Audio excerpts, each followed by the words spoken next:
Hey Internet, welcome back to What's the Point? I'm Mike. Today I wanted to give a quick review and unboxing of Citi Advantage World Elite Executive MasterCard. And to keep it kind of brief, I'm going to assume that you're already familiar with the mid-tier AA cards, particularly the Citibank Platinum Select card, as well as the Barclays Aviator Red card. Both of those carry just under a $100 annual fee and include your very typical type of benefits that you get from any mid-range airline travel card, such as priority boarding, free check bag, and some other discounts and perks, loyalty point earnings. And so that's really what this card is about. And what I want to do is cover some of the reasons that even if you are not a hardcore loyalist, why you might want to consider this card, at least beyond year one for the sign-up bonus. So if that sounds interesting, stick around and feel free to give a like and subscribe so we can continue making great content together. So if you are a loyalist, then you're probably already familiar with this card. But if you're not, the most obvious main benefit that you're going to get is unlimited lounge access with the Admirals Club. Now, admittedly, I've only been to a couple of them, but its reputation is being near the bottom of the list as far as the overall level of quality and service that you get from those lounges compared to some of the other domestic carriers. Now, while I think that might be generally true, I will say at a minimum, the lounge that I went to at LAX was actually pretty decent. Sure, it wasn't the best food, but the lounge itself was a pretty inviting space. They even had showers. But what I want to get to is the hidden superpower of these lounges that, as far as I'm aware of, only United is the other domestic carrier that has actual agents for that airline staffed at the lounge. So what this means is that not only can you get help with challenges that you might otherwise have to call or chat, but that it might actually save you waiting in the case of there being irregular operations that's causing delays and cancellations. So just as a kind of like a built-in sort of travel insurance to help you get rebooked faster. And I've heard from others who have actually been able to use this, that this is a vastly underrated benefit and something that, as nice as the Delta Sky Clubs are, they don't have that for whatever reason. So that's kind of the first aspect. The other aspect is that while I haven't ran any numbers on this, as far as I could tell, the AA lounges, generally speaking, although granted I'm not as familiar with the lounges at their major hubs at Dallas and Charlotte, Philadelphia, I have heard those tend to be crowded. But in general, my impression these days on airline lounges is that they seem to be a little bit less overcrowded than the ones ran by American Express or that are part of Priority Pass. And that makes sense because they're harder to get.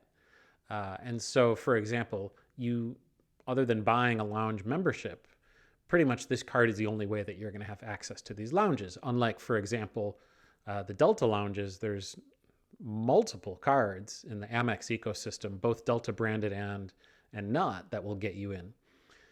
So I would think that helps reduce overcrowding on its own. Just there's fewer avenues for getting access. So that's really something worth considering. The other somewhat hidden superpower here is that it also gives you unlimited access to Alaska lounges. And I'm really excited to try this out because I live in an Alaska hub on the West Coast and I've heard good things about them. I know there's a new one at SFO that I'm excited to try. But in general, this partnership between Alaska and American is, leading right into the status issue here. is something that I think makes American worth considering, even if you're not out of a hub, because of the benefits that you'll get while flying Alaska. So this leads me into the status discussion. And so what you'll get if you earn status is a comparable treatment. Now, I have several other videos that you can watch on this subject if you're interested to hear a little bit more on the ins and outs and pros and cons of Alaska versus American status. But there's a few features of status earning with this card which are helpful to focus on. Right off the bat, you've got two 10,000 loyalty point bonuses available to you as a card holder once you hit the 50,000 and the 90,000 loyalty point thresholds, respectively. And what's cool is that there's no minimum spend required in order to activate that threshold. You don't even have to use this card at all for anything, as long as you're able to earn that many loyalty points, or I'll just call them LPs from now on. And again, check out some of my other videos. There's a lot of ways to earn LPs, arguably more than any other domestic carrier, although Alaska is starting to catch up a little bit. But in my mind, unquestionably, American right now is the king of having different ways of earning status. And regardless of what you think of American Airlines, the quality of their product or service itself, when it comes to domestic travel, you know, the options are just generally a little bit more limited. And so it's more expensive for what you get. It's harder to find outsized value. And so you have to take that into account with what your options are and sort of make the best of it.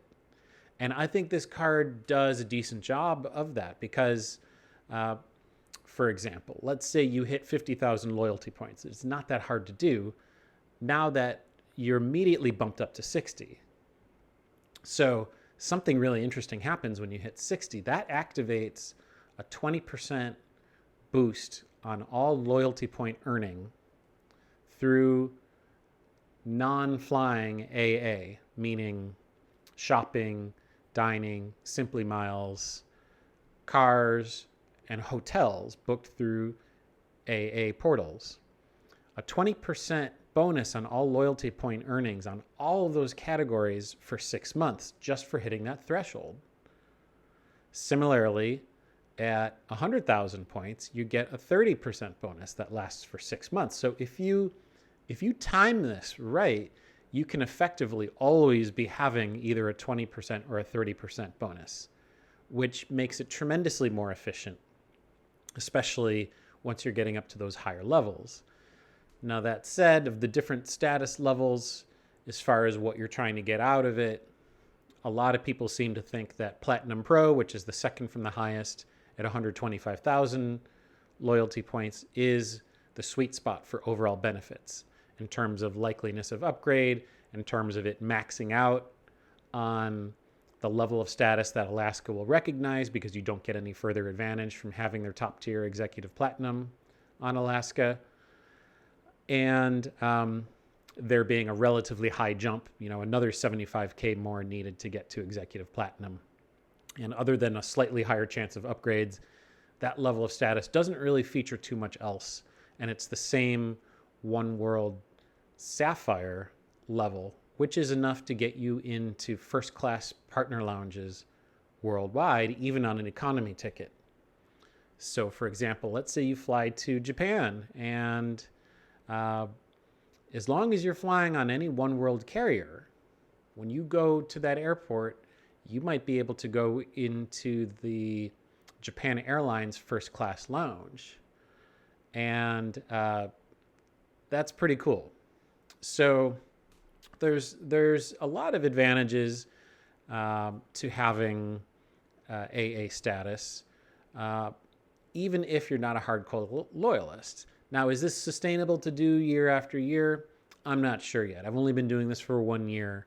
I'm going to get to try it out a lot this year, and I'll certainly report back on whether or not is a more enthusiast but not hardcore level loyalist, whether that's the juice is worth the squeeze, we'll see. But this card makes it vastly easier, and so put whatever value you want on that when you're doing your break-even analysis.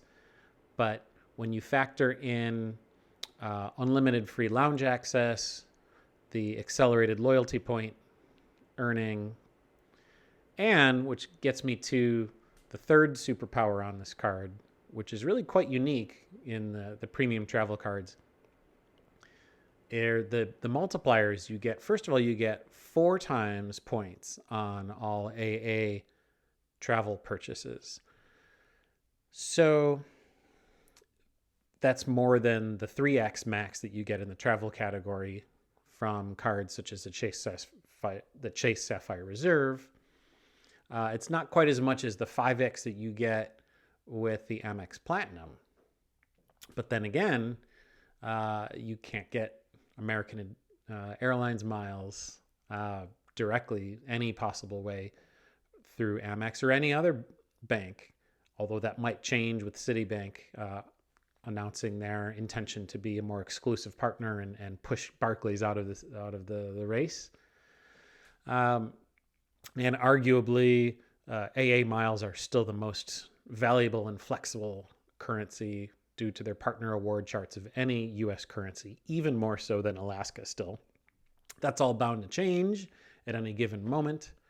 But for now, having that 4x multiplier allows you to earn miles faster than any other premium card. In particular, I'm going to call out the Delta cards again for being terrible earners. Even their top level reserve card gets only like 3x Delta miles, which are not even worth close to as much as the AA miles. So something to consider there. But here's where it gets interesting. You get 10x multiplier on hotels and cars. Now, cars is tough because there's a lot of other ways to get discounts, and usually, although not always, you'll be overpaying for booking cars through a portal rather than directly. But with hotels, it's a little bit different, because if you take a search, you might find pretty interesting results in all kinds of places. And you can sort by the amount of miles earned, and it's a good way of earning thousands of miles on top of now also getting 10x miles. So I'll give you an example. Let's say you book a hotel for $200 through AA Hotels, and it might have an earn of, let's say, 4,000 miles through the portal. So that means 4,000 base miles and 4,000 loyalty points just through that portal. But now you're stacking this 10x from the card. 10x times 200 is an extra 2,000 miles on top. So, you could do a quick bit of math there, but even if you were, quote unquote, overpaying by $50 versus whatever would be booking direct, you're pocketing more than $50 worth of miles in that example that I gave. So you don't even have to do it that often. You could do it twice a year, and it could skew the balance toward making this card worth it, even if you're not chasing status, just due to the that really high multiplier. And, that's kind of interesting, because now that makes it compete directly with cards like the Chase Sapphire Reserve and the Venture X, which both offer 10x points in their systems. And of course, all things equal, transferable currencies are always better. But AA miles are arguably easier to use and more flexible than having to rely on the transfer partner game. And so this is kind of the sweet spot, because you can redeem a lot of different kinds of flights, both domestically and internationally, both on an AA medal and on partner awards that are easier and more flexible than getting miles orphaned in some foreign carrier's ecosystem that uh, sometimes don't even allow an unlimited expiration policy. And you got to make sure, oh, shoot, I got to use up this miles from this program in the next 12 months or whatever, or lose them. With AA, they go right back in that pool. And at a minimum, you'll be able to use them for something in the future. So even if there's a devaluation, you're not going to lose as much as making a gamble on a partner award flight, but you can get just as much outsized value. So I think in that regard, even if you're not a loyalist at all, you could make the argument that having a card like this will allow you to supercharge your miles earning. And that's all the more important because Citibank has the most restrictive anti-churning rules of 48 months, at least with all of these cards, 48 months from the time you've earned that bonus. Not from opening the account, from the time you've earned that bonus until you're able to earn it again by opening a new account. So that makes earning AA miles, especially until the point where we could transfer them from Citi thank you points, that much more comparatively valuable. So those are the different use cases there. I think if you're someone who likes booking partner award flights for outsized value to destinations all around the world, or just travels domestically a lot, this card could be a way of really ramping up your miles earning, of getting better treatment and bonuses towards status domestically and abroad, and access to the lounges. And let's be honest, who doesn't like having more options for lounges? Because let's say you're going to Denver and, you really want to check out that Capital One lounge, but, oh, shoot, it's in a different terminal. Do you have enough time in your connection? Does your player 2 really want to take the extra half-hour trek, walking and maybe taking a train within the airport back and forth just to get slightly better food? I can tell you in my case, no. The answer is no. And so knowing that you have that airline branded lounge right next to your gates is an underrated perk, because not everyone is willing or even able to go way out of their way to check out some trendy, loud, overcrowded, overrated lounge. But anyway, I've said enough for now. So I'm a fan of this card, and I'll just mention really quickly a couple other credits that it has that help to slightly offset the annual fee. One, it has a $120 Avis rental car credit. The catch is that you have to use it on prepaid rentals. This was a recent nerf, so keep an eye out on that. It's no longer for rentals that you pick up in person and pay there, but you have to prepay for it. And they do have a $50 cancellation fee, so that is a gamble that you have to take. But per calendar year, you get a $120 credit. That's reasonably easy to liquidate. I'm a fan of annual credits. By contrast, they have an Amex-style $10 a month Grubhub credit, but it's not per month. It's per statement billing cycle, so keep an eye on that. And, I'm in a city where there's a lot of Grubhub options, and I don't mind tracking that. Using the card pointers tool makes that a lot easier for the multitude of credits I have. I don't love it, but I'll take it over those Delta Resi credits. I wouldn't mind an Amex Gold, twice per year, $50 Resi credit. That's cool. But $10 a month Resi, it's just too much. So this Grubhub, at least there's a lot of different ways to use it. And so that's something. So right there, you have up to another 120. So now we're up to 240.